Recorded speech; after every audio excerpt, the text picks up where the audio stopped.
நேயர்கள் அனைவருக்கும் வணக்கம். வெண்முரசு சொல்வளர்காடு அத்தியாயம் 51. அடுமனை பணி உடலை நனைத்து தசைகளையும் களைப்படைய செய்வதாக இருந்தது. முதல் நாள் புலர் காலை எழுந்ததுமே அடுமனை ஒரு பூசல் களம் போல ஒளியும் ஓசையுமாக இருப்பதை தருமன் கண்டார். எழுந்து சென்று நீராடி வருவதற்குள் அங்கே வேலை நெடுநேரம் கடந்திருந்தது. அடுமனை உதவியாளர்கள் ஒவ்வொருவரும் எதையோ மறந்துவிட்டு தேடுபவர்கள் போல, எங்கோ செல்ல விழைப்பவர்கள் போல, எதையோ முடித்துவிட்டு கிளம்புபவர்கள் போல வெறி கொண்டு சுழன்றனர். அங்கிருந்த பெருந்திரளில் அவர்கள் தங்களுக்கு தேவையானவர்களை மட்டுமே நோக்கினர், பேசினர். கைகளில் வீசலாக, கால்களில் அசைவாக அவர்கள் நிறைந்திருந்தனர்.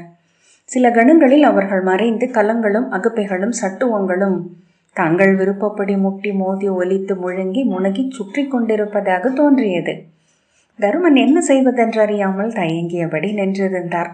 அவரை எவரும் கருத்தில் கொள்ளவில்லை. பீமன் அங்கே நீர்ப்பரப்பில் ஒரு சுழி என தெரிந்தான். அவனை நோக்கியே மானுடரும் கலங்களும் சென்றன. அவனிலிருந்து விலகி வளைந்து ஓடின. அப்பால் இன்னொரு சுழியாக பிரபவர் தெரிந்தார். தன்னை சூழ்ந்து செல்லும் உடல்களுக்கு விலகி விலகி வழிவிட்டு சுவர் ஓரமாகவே சென்று அசையாமல் நின்றார். அர்ஜுனன் காய்களை நறுக்கும் இடத்தில் 4 வகையான கத்திகளுடன் பணியாற்றி கொண்டிருந்தான். அவன் கைகளால் காய்களும் கிழங்குகளும் சீரான துண்டுகளாக மாறி அப்பால் குவிந்தன. நகுலன் பொருட்களை சீராக பிரித்து அடுப்புகளுக்கு கொடுத்தனுப்பினான். சகதேவன் நடுமனை களஞ்சியத்தில் அமர்ந்து எடுக்கப்படும் பொருட்களை கட்டுப்படுத்தினான். அவர்கள் எவரும் அவர் வந்ததை அறியவில்லை. அவர்களின் கைகள் தாங்களே இயங்க விழிகள் அவற்றுடன் இணைந்து கொண்டன. எங்கிருக்கிறோம் என்பதையே அவர்கள் உணரவில்லை. வெளியே முந்தைய நாள் இரவெல்லாம் வந்து கொண்டிருந்த வணிகர்களும் அந்தனரும் காலையிலேயே எழுந்து நீராடி நீர் வணக்கங்களை முடித்து ஊன்மனைக்குள் குழுமிக் கொண்டிருந்தனர். மைத்திரிய காட்டின் மரக்கூட்டங்களுக்கு அப்பால் வைதிகர் அமைத்திருந்த வேள்வி சாலைகளில் புலரியில் எரிகொடை முடிந்து மங்கள வாத்தியங்கள் முழங்கத் தொடங்கின. விரைவு விரைவு என சரிவிறங்கும் குதிரைப்படை போல அடுமனை முழங்கி சென்று கொண்டிருந்தது. தருமன் மெல்ல நகர்ந்து அருகே கலங்களை மூடும் பெரிய செம்புத்தட்டுக்களை கழுவி கொண்டு வந்து கொண்டிருந்த ஒருவரிடமிருந்து அதை வாங்கினார். ஒருவர் அவரிடம், அங்கே என்ன பார்வை? 3வது அடுப்பு, 3வது அடுப்புக்கு போ என்றார். அவர் அதை அங்கே கொண்டு சென்று வைத்து மேழ்வதற்குள் மறுபக்கம் மேலும் தட்டுக்களுடன் வந்தவர் விரைவு விரைவு என்றார். தருமன் ஓடி சென்று அதை வாங்கி கொண்டார். 4வது அடுப்பு, விரைவு. 100கணக்கான அடுப்புகளில் தழல்கள் நின்றாடின.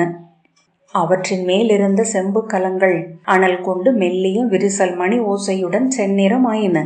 அவற்றில் குழம்புகளும் அவிநீரும் கொதித்து குமிழியுடைந்து தெரித்தன. வெள்ளப்பாகு உருகும் மனம், கிழங்குகள் வேகும் மனம், காய்கறிகளின் கரை மனம், வெந்த அன்னம் பெரிய மரசல்லரிகளால் அள்ளி விரிக்கப்பட்ட ஈச்சம்பாயில் குவிக்கப்பட்டது. அதிலிருந்து எழுந்த புது அன்னத்து வெந்த மனம் பிற அனைத்து மனங்களையும் அள்ளித்தன்மேல் சூடிக்கொண்டது. ஓரிடத்தில் நசுக்கப்பட்ட சுக்கின் மனம் கூரிய ஊசி என மூக்கை குத்தியது. தட்டுகள் வந்து கொண்டே இருந்தன. தோள்கள் கடுத்தன.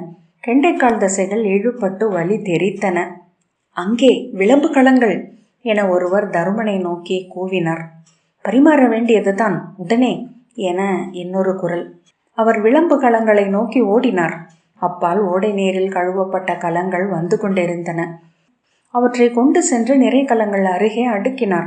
அவற்றில் குழம்புகளையும் அன்னத்தையும் அப்பங்களையும் அள்ளி கொண்டு விளம்புக்காரர்கள் பந்திகளுக்கு சென்றனர்.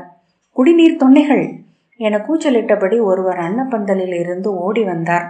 தருமன் ஓடி சென்று தொன்னைகளை கலவரையிலிருந்து பெற்றுக்கொண்டு அன்னப்பந்தல் நோக்கி சென்றார். விரைவு, இன்னும் 1/4 நாழிகையில் முதல் பந்தி. அவருடன் 8 பேர் வந்தனர்.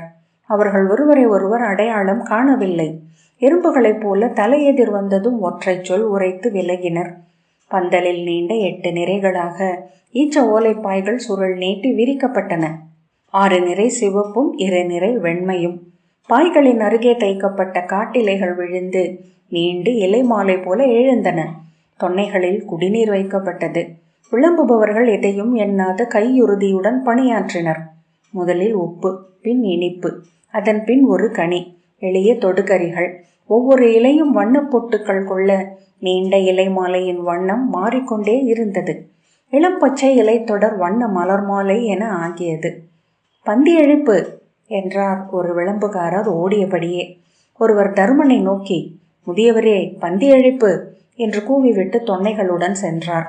ஒரு கணம் தயங்கிவிட்டு தருமன் வெளியே சென்று அங்கே கூடி நின்று கலைந்த பேரோசை என பேசிக்கொண்டிருந்த கூட்டத்திடம் கை கூப்பி, விருந்தினர்களே, அன்னம் உண்ண வரவேண்டும், எங்களை வாழ்த்து கொள்ள செய்ய வேண்டும் என்றார்.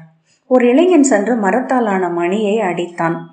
அவ்வொலி கேட்டதும் அவர்கள் ஒருவர் இன்னொருவரை அழைத்து கொண்டு இயல்பாக ஒதுங்கி 8 நிறைகளாக அணிவகுத்தனர். முதலில் முதியவர்களும் இறுதியாக இளையோருமென அமைந்த அந்த நிறையின் தலையில் நின்றிருந்த முதியவரை பிரபவரின் முதியமானவர் ஒருவர் கால் தொட்டு சென்னி சூடி, வந்து அமர்க மூத்தவரே என்றார். அவர் தலை தொட்டு வாழ்த்திய பின் உள்ளே சென்றார். தருமனும் இன்னொரு நிறை நின்ற முதியவரின் கால் தொட்டு பணிந்து உள்ளே அழைத்து கொண்டு சென்றார்.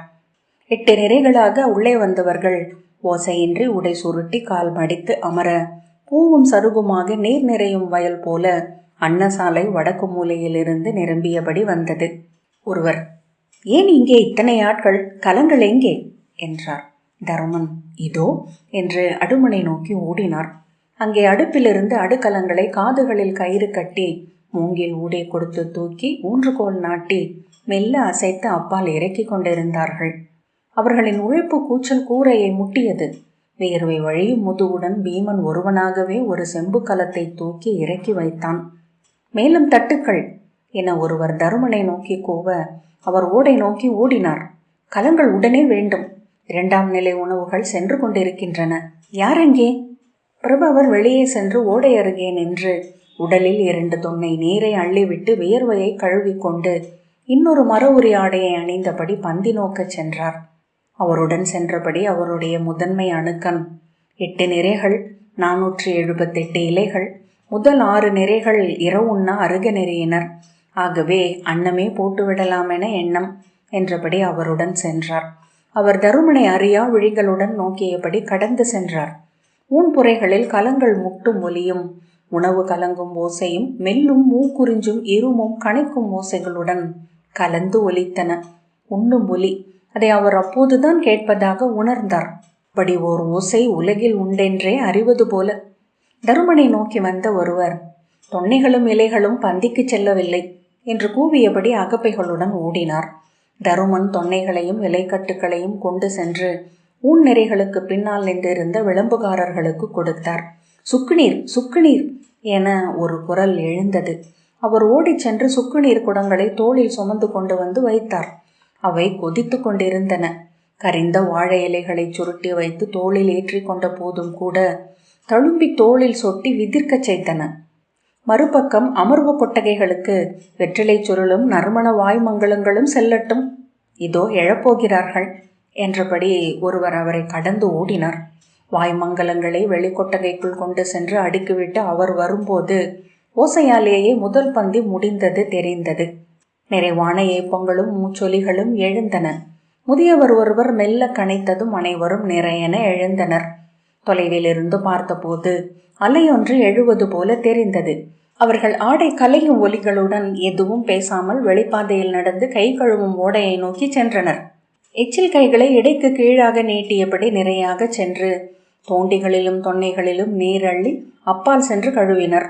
கழுவப்பட்ட நீர் வழிந்து அங்கே பாத்திகளாக விரிந்து கிடந்த கீரை கொல்லை நோக்கி சென்றது. கலந்து உண்ணப்பட்டதுமே உணவின் மனம் எச்சிலின் மனமாக ஆகிவிட்ட விந்தையை அவர் உணர்ந்தார். எச்சில் இலைகள் சீராக மடிக்கப்பட்டு கிடந்தன. இலைகளை எடுப்பவர்கள் பெரிய கூடைகளுடன் வந்தனர். விரைவு, இலையகற்றுக என கூவியபடி ஒருவர் அப்பால் சென்றார். தருமன் அவர்களுடன் இணைந்து கொண்டார். முதல் இலையை தொட்டு வணங்கிய பின் எடுத்து கூடையில் இட்டார். இரு பக்கமும் கை நீட்டி இலைகளை எடுத்து கூடையில் இட்டபடியே சென்றார்கள். இலைகள் நிறைந்ததும் கூடைகளை தோளில் ஏற்றி வெளியே கொண்டு சென்று அங்கே நின்றிருந்த அத்திரிகளின் மேல் கட்டினார். அவை கால் மாற்றி எடை ஏற்றுக்கொண்ட பின் தும்மி பிடரி சிலிர்த்து சரிவிறங்கி காட்டுக்குள் செல்லும் பாதையில் சென்றன. தருமன் அடுமனைக்குள் சென்று அங்கிருந்து வந்த முதுமானவரிடம், பெரும்பாலும் கீரை கூட்டு இலைகளில் எஞ்சி இருந்தது, கிழங்கு அப்பமும் ஓரளவு எஞ்சி இருந்தது என்றார். கீரையையும் கிழங்கையும் நோக்குக என அவர் அடுமனையாளர்களுக்கு ஆணையிட்டார். 2ஆம் பந்தி தொடங்குகிறது. வெயில் எழுவதற்குள் 3ஆம் பந்தி முடிந்தாக வேண்டும் என்று ஆணை ஒன்று ஒலித்தது. குந்திரிக்கம் செல்க என்று ஒருவர் ஒரு பொட்டலத்தை அளித்தார். தருமன் பந்திக்கு ஓடினார். குந்திரிக்கமா என ஒருவர் அதை பெற்றுக்கொண்டு இலைகளும் பாய்களும் அகற்றி தூய்மைப்படுத்தப்பட்ட பந்தியில் புகையிட்டு உணவு மணத்தை அகற்றினார். உணவு சிதறல்களுக்காக தேடி வந்திருந்த ஈக்களும் அகன்றன. அடுத்த பந்தி தொடங்குகிறது, இலைகள் தொன்னைகள் என்றார் ஒருவர். தருமன் மீண்டும் அடுமனை நோக்கி ஓடினார். அவர் எதிரே நகுலன் ஒரு பொதியுடன் வந்து கடந்து சென்றான். இலைப்பொதிகளை கொண்டு சென்று முடித்ததும் அடுமனையாளர் அவரிடம், 4ஆம் பந்திக்கு மேலும் கிழங்குகள் தேவைப்படும் என்றார். அவர் சென்று அர்ஜுனனிடம் அதை சொன்னபோது, 3 மூட்டை கிழங்குகள் உடனே வர வேண்டும், கிழங்குகள் வேண்டாம் என அவர் முகம் நோக்கி ஆளறியாமல் சொன்னான். அவர் ஆம் இதோ என கலவரை நோக்கி ஓடினார். அடுத்த பந்திக்கான உணவு கலங்கள் சென்று கொண்டிருந்தன. ஒழிந்த அண்டாக்களையும் நிலைவாய்களையும் வளைவாய்களையும் நீர் ஊற்றி அலம்பி அப்பால் சென்ற ஓடையில் கொட்டிவிட்டு மீண்டும் கயிறு கட்டி தூக்கி அடுப்பில் ஏற்றினர். விறகு எரி எழுக என்று பீமனின் குரல் கேட்டது. தருமன் வெளியே சென்று விறகு குவைகள் அருகே நின்றவர்களிடம் விறகு என்றார். இதோ என சொல்லி அவன் விறகுகளை அள்ளி கொண்டு சென்றான். அவரும் உடன் சென்றார். 5ஆம் பந்தி அரையளவே இருந்தது. அதன் இலைகளை அவரே எடுத்தார். அத்திரிகள் இலைகளுடன் சென்றதை நோக்கிவிட்டு அடுமனைக்கு வந்தபோது அது முழுமையாக ஓய்ந்து அமைது கொண்டிருப்பதைக் கண்டு திகைத்தார். அத்தனை ஒழிந்த கலங்களும் திறந்து கிடந்தன. உணவு கலங்கள் மூடி வைக்கப்பட்டு விளிம்புகளில் ஆவி உமிழ்ந்தன. சற்று முன்பு வரை சிறு குன்றென குவிந்து வாழை இலையால் மூடப்பட்டிருந்த அன்னம் இருந்த இடத்தில் ஈச்சையோலை பாய் மட்டும் பறந்திருந்தது. உணவின் கலவை மனம், ஆனால் அப்போது கூட அதில் எச்சில் மனமாக இல்லை, உண்ண தூண்டும் மனமாகவே இருந்தது. அடுப்புகளுக்குள் அனல் இளங்காற்றில் சீறி கொண்டிருந்தது. குறுக்காக சென்ற ஒருவன் அவரை அடையாளம் கண்டு, அரசே நீங்களா, உணவருந்தினீர்களா என்றான். இல்லை என்றார் தருமன். அங்கே பின்கொட்டலில் உணவருந்துகிறார்கள். தாங்கள் உள்ளறையில் அமர்ந்தால் நான் உணவு கொண்டு வருகிறேன் என்றான் அவன். நான் பின்கொட்டலில் உணவருந்துகிறேன் என்ற பின் அவர் வெளியே சென்று ஓடையில் கை கால்களை கழுவி கொண்டார். உடம்பு முழுக்க வியர்வை வழிந்து உப்பரித்திருந்தது. அத்தனை தசைகளும் வலியுடன் தளரத் தொடங்கின. அப்படி ஒரு பசியை அதற்கு முன் உணர்ந்ததே இல்லை என்று தோன்றியது. பசி என எண்ணியதுமே பசி பற்றி ஏறியலாயிற்று. அடுமனை பின்கோட்டில் நோக்கி செல்லும் போது ஒவ்வொரு காலடிக்கும் பசி மேல் எழுந்து உடல் எரிகொள்ளி போல தழல் கொண்டது. கொட்டிலில் அடுமனையில் பணியாற்றிய அனைவரும் கலைந்த நிறைகளாக அமர்ந்திருந்தனர். அன்னமும் அப்பமும் கூட்டும் குழம்புமாக எஞ்சிய உணவு மரக்குடைவு கலங்களில் குவிக்கப்பட்டு அவர்கள் நடுவே வைக்கப்பட்டிருக்க அவர்களே அதை நீண்ட அகப்பைகளால் அள்ளி தாங்கள் தொன்னைகளில் போட்டு கலந்து உண்டனர். பனையோலையாலும் கமுகுப்பாளையாலும் மரப்பட்டைகளாலும் ஆன பெரிய தொன்னைகளின் குவியல்களில் இருந்து ஒன்றை எடுத்துக்கொண்டு தருமன் உணவு தாளத்தை அணுகி அன்னமும் அப்பமும் குழம்பும் கூட்டும் என அனைத்தையும் அள்ளி வைத்து கொண்டார். வேறு எவரையும் நோக்க விழி கூடவில்லை. சித்தம் ஐம்புலன்களை ஆண்டு உணவின் மேல் படிந்திருந்தது. விரைவாக அள்ளி உண்டபோது அவை அனைத்தும் ஒன்றென கலந்தன. தனிச்சுவைகள் மறைய அறியாத புதுச்சுவை ஒன்று நாக்கை துடிக்கச் செய்தது. அனல் மேல் உணவு விழுந்து அமையும் தன்மை அதை குருதி உடலெங்கும் கொண்டு செல்ல பதறி துடித்த தசை சரடுகள் இழுவை இழந்து தளர்ந்தன. அடிபட்ட நாகம் என துடித்த அடிவயிற்று தசைகள் சொக்கி சுருள் அவிழ்ந்தன. உணவை உடலே ஒருங்கிணைந்து உண்ணும் உவகையை அன்று அறிந்தார். கனவு என, ஊழ்கம் என. ஓர் எல்லையில் உணவால் உடல் நிறைந்த உணர்வு எழுந்தது. வெளியே சென்று கை கால்களை கழுவிக்கொண்டு உடம்பின் மேலும் நீரள்ளி விட்டு உப்பை தூய்மை செய்து கொண்டார். உணவுண்ட அடுமனையாளர்கள் அனைவருமே மதுக்களி கொண்டவர்கள் போல விழி பாதி மூட கால்கள் தளர நடந்தனர். உள்ளே சென்று அங்கு குவிக்கப்பட்டிருந்த மர உரி புதிகள் கொடிச்சுருள் கூடைகளின் குவியலை அடைந்து சாய்ந்து கொண்ட போது விழியிமைகள் உருகி வழிந்து ஒட்டி கொண்டது போல துயில் வந்து அழுத்தியது. எவரோ, அடுத்த பந்திக்கு 12 நிலவாய் அன்னம் தேவை என்றார் ஆசிரியர் என்றார். பிரகதாரண்யகத்தில் பெருவேள்வி, அங்கு செல்கிறார்கள் என இன்னொருவர் சொன்னார். அப்பால் கேட்ட ஒரு குரட்டை ஒலி நகுலனுடையது போல் இருந்தது. அவர் தன் முகம் மலர்ந்திருப்பதை தானே உணர்ந்தார். ஏன் புன்னகைக்கிறேன்? காட்டுக்கு கிளம்பிய பின்னர் முதல் முறையாக என் முகம் இப்படி மலர்ந்திருக்கிறது. நான் எதை எண்ணிக்கொண்டிருந்தேன்? எண்ணிக்கொள்ளவே இல்லை. விரையும் புறவியை பற்றி கொண்டு ஓடிக்கொண்டிருந்தேன். ஒவ்வொரு கணமும் முன்பின் இல்லாதது. எண்ணங்களால் மறைக்கப்படாத போது கணங்கள் எத்தனை முழுமை கொள்கின்றன. உணவு சூழ இருந்தேன். ஒரு கணமும் பசியை உணரவில்லை. பசியுடன் உணவுண்பவர்கள் ஏன் அப்படி தவிக்கிறார்கள்?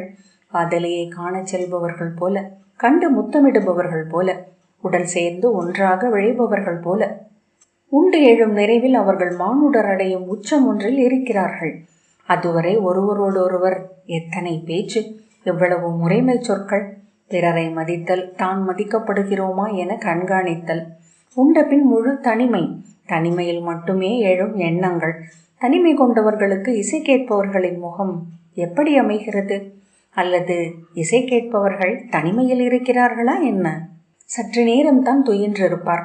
மரத்தாலான மணி ஒலித்து எழுப்பிய போது உடல் மீண்டு வந்திருந்தது. எழுந்தபோது ஊழகம் விட்டெழுந்த புத்துணர்வு. அடுமனையாளர்கள் செல்க என்ற ஆணை ஒலித்தது. பீமன் மிக பெரிய சல்லறை ஒன்றை வலக்கையிலும் மரப்பிடி கொண்ட சட்டுவத்தை இடக்கையிலும் ஏந்தியபடி செல்வதை கண்டார். அர்ஜுனன் முன்னரே காய்கறி வெட்டுமிடத்தில் விரைவு கொண்டிருந்தான். வெளியே விறகுடன் நின்றிருந்த அத்திரிகளையும் கழுதைகளையும் வெறும் கையசைவாலேயே நிறைவகுக்க செய்து கொண்டு வந்தான் நகுலன்.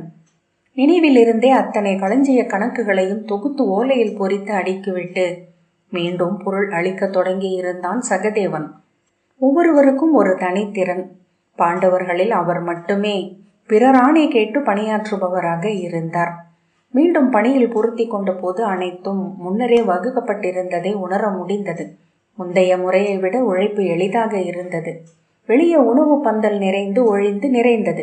வெயில் சரிந்து நிமிர்ந்து மீண்டும் சரிந்தது. மாலையானதும் அப்பொழுதுக்குரிய அடுமனை பணியாளர்கள் துயில் எழுந்து நீராடி வந்து சேர்ந்தனர். முன்பிருந்தவர்கள் களைத்த உடலுடன் அவர்களை நோக்கி வாழ்த்துரைத்தனர். அவர்கள் கேலியுடன் சீண்டி சொல்லாடினர். தருமன் இளையோருடன் காட்டுக்குள் நடந்தார். கால் தளர இருமுறை நிற்க வேண்டியிருந்தது. இங்கேயே ஏதாவது மரநிழலில் துயிலலாம் என்று கூட தோன்றுகிறது. இளையோனே, நாகம் ஏறி கடந்து சென்றால் கூட தெரியாது என்றார். உண்ணுதல் இத்தனை பெரிய வேள்வி என என்றுதான் அறிந்தேன் மூத்தவரே என்றான் நகுலன். சகதேவன், உண்ணல் அல்ல சுவை. சித்தமோ நாவோ விழியோ செவியோ சுவை என உள்ளவை அனைத்தும் பெரும் உழைப்பால் உருவாக்கப்படுபவையே என்றான் நகுலன். முரசறைபவர்களை நோக்கும் போது மண்வெட்டி பற்றுபவர்களை விட மும்மடங்கு உழைப்பு என நான் எண்ணிக்கொள்வதுண்டு என்றான். சுவை என்பது என்ன? இப்புவியின் பருப்பொருட்களில் உள்ளுரைந்துள்ள நுண்மை ஒன்றை பிரித்தெடுக்கும் முயற்சி அல்லவா. இந்த புலிக்காயிலிருந்து புளிப்பை, அந்த விளாங்காயிலிருந்து துவர்ப்பை, யாழிலிருந்து இசையை, அவற்றை கலந்து கலந்து அவை அனைத்துமாகி நின்றிருக்கும் ஒன்றை சென்றடைகிறோம் என்றான் சகதேவன். அவனே வெடித்து சிரித்து, மீண்டும் பிரம்மத்திற்கே வந்துவிட்டோம் என்றான். நகுலனும் சிரித்து, விளாங்காயின் துவர்ப்பையும் யாழின் செம்பாலை பண்ணையும் இணைக்கும் ஒரு கலை உருவாக வேண்டும். அதுதான் பிரம்மத்தை அறியும் வழி என்றான். மூத்தவர் பீமனிடம் கேட்டால் சொல்லக்கூடும். ஒரு முறை வங்க நாட்டு இசைஞன் ஒருவனின் குழலோசையை கேட்டு, மிகவும் புளிக்கிறது இளையோனே என என்னிடம் சொன்னார் என்றான் சகதேவன். ஆம், முரசின் ஓசைக்கு மத்தகம் இருக்கிறது என்று ஒரு முறை அவர் சொன்னார். அவர் புலன்களுக்கு சித்தத்தின் துணை இல்லாமல் ஒன்றுடன் ஒன்று உரையாடி கொள்ள முடியும். அவர்கள் சிரித்து கொண்டே வர தருமன் அச்சொற்களை கேட்டும் உளம் கொள்ளாமல் நடந்தார். சூழ்ந்திருந்த சாரிலை செடிகளில் இருந்து குளிர் பரப்பிய சிற்றாறு இருண்ட நீர் கொண்டிருந்தது. அதில் இறங்கிய போதுதான் உடல் எத்தனை வெம்மை கொண்டிருந்தது என புரிந்தது. அத்தனை வெம்மையையும் அது தன்னுள் இருந்தே எடுத்திருக்கிறது. நீராட உள்ளிருந்து வெம்மை எழுந்து தோலுக்கு வந்து கொண்டே இருந்தது. நெடுநேரம் கழித்து காது மடல்கள் குளிரத் தொடங்கின. பின்பு மூக்கு நுனிகள். அப்போதும் உடலுக்குள் வெப்பம் இருந்தது. அதை தணிப்பவர் போல அவர் நீரை அள்ளி துப்பிக்கொண்டே இருந்தார். நடுக்கம் தொடங்கிய போதுதான் கரையேற தோன்றியது. விழிகள் அனல் கொண்டவை போல எரிந்தன. அப்பால் காட்டுக்குள் சென்று மீண்ட நகுலன், அமிலமென வருகிறது சிறுநீர் என்றான். நன்று, குருதியிலிருந்து வெம்மை அகல்கிறது என்றான் சகதேவன். கொட்டகையை அடைந்த போது அவர் அரை துயிலில் இருந்தார். அந்தி வணக்கம் முடிந்து அந்தணர்கள் வந்து சேரவில்லை. உணவுண்டு ஓய்வெடுத்து மறுநாள் புலரியிலேயே கிளம்ப முனையும் வணிகர்கள் தான் கட்டிலில் படுத்து துயின்று கொண்டிருந்தார்கள். அவர்களின் பொதிகளும் கூடைகளும் தரையெங்கும் நிறைந்திருந்தன. அவ்வேளையிலேயே கட்டில்களிலிருந்து குரட்டை ஓசை கேட்டது. தருமன் தன் மஞ்சத்தை அடைந்து உடலை சரித்தார். அக்கணமே அத்தனை மூட்டுக்களும் பொறுத்து அவிழ்ந்தன. உடல் பல துண்டுகளாக ஆகி மர ஊரி மேல் படிந்தது.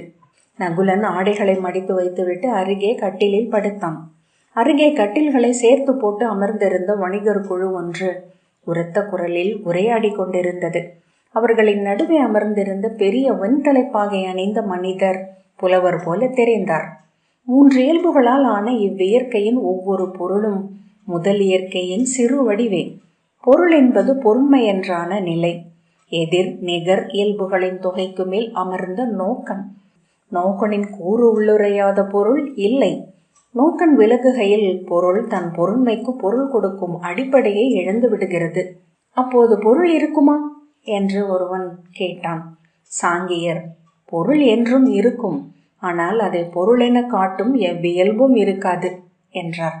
புன்னகையுடன், அறியப்படாத பொருளின் இருப்பென்பது என்ன என்று கேட்டார். சூழ இருந்தவர் அவர் சொல்லுக்காக காத்தனர். ஒருவராலும் ஒருபோதும் அறியப்படாதது இருப்பா இன்மையா என்று மீண்டும் சாங்கியர் கேட்டார். அது இருப்பு என அறியப்படுவதற்கான வாய்ப்பு என்றார் அப்பால் ஒருவர். நீங்கள் சூன்யவாதி போலும் என்றார் சாங்கியர். என்றோ ஒரு நாள் எவ்வண்ணமேனும் இருப்பென அறியப்பட வாய்ப்பற்றதே இன்மை. இன்மை என்பது ஒரு அறிதல், இருப்பென்பதும் ஓர் அறிதல் என்பதனால் இன்மையும் ஒரு இருப்பே என்றார் இன்னொருவர். வேதாந்திகள் வந்து சேராமல் சொல்லாடல் முழுமையடைவதில்லை என்று நகுலன் சொன்னான். சொல் புகாவிட்டால் வேதாந்திகள் இல்லை என்றாகி விடுவார்கள். கண்ணுக்கு அசைவும் வேதாந்திக்கு சொல்லாடலும் என்றான் சகதேவன். சாங்கியரே, அறியும் தன்னிலை பொருளில் கலந்த இயல்பிலியா என்ன? இல்லை எதிர்நிலையை அது காண்கையில் தான் மறுநிலை என்றாகிறதா? அது மறுநிலை என்றாவதனால் அவ்வெதிர்நிலை உருவாகிறதா என்றார் வேதாந்தி. அறிபடு பொருளை ஆக்குவது அறிவே. அறிவென்றாகி அதை ஆக்குகிறது அறிபடு பொருள். அவரே தொடர்ந்தார். நகுலன், இன்னும் 8 சொற்றொடர்களில் பூனை 4 கால்களில் நிலம் தொட்டுவிடும் என்றான். வேதாந்தி, இடக்கையால் அறிபொருளையும் வலக்கையால் அறிபவனையும் ஆக்கி நடுவே நின்றுள்ளது அறிவு என்றார். நகுலன் 2 என்றான். சகதேவன் சிரித்தான். வேதாந்தி, ஆகவே வெறுமை என்றிருப்பதும் அறிவென்றாகும் வாய்ப்புள்ளதே. அறிவென்றாகும் வாய்ப்பில்லாத எதுவும் இங்கு எஞ்ச முடியாது என்றார். நகுலன் 3 என்றான். தருமன், இளையோனே என்றார். நகுலன் இல்லை என்றான். துயில்கொள், இந்த சொற்கள் நமக்கு எதற்கு? நாம் நாளை புலரியில் எழுந்து அடுமனைக்கு செல்ல வேண்டியவர்கள் என்றார் தருமன். அறிவென்றாகி தன்னை காட்டுவதனாலேயே முடிவிலி கூட இருப்பு கொள்கிறது என்று வேதாந்தி சொன்னார். தருமன் கண்களை மூடிக்கொண்டு இமைகளுக்குள் அவ்வோசையை செந்நிற சிறு குமிழிகளாக நோக்கி கொண்டிருந்தார். அறிவென்றாகும் போது அது குறைகிறதா என்பதே அடுத்த வினா. அறிவு அறிவு எவருடையது? நான் அறிந்து கொண்டே இருப்பவை என்னுள் எங்கு செல்கின்றன? திரண்டு புது அறிவை யாக்கின்றன என்றால் நான் அறியும் அறிவை நான் திரட்டிக் கொள்வதா? தன் குரட்டை ஒலியை தானே கேட்டு விழித்து கொண்டு வாயை துடைத்தபடி திரும்பி படுத்ததையே இறுதியாக அவர் பிரஜை அறிந்தது. சொல்வளர்காடு 51வது அத்தியாயம் இத்துடன் நிறைவு பெற்றது. நன்றி.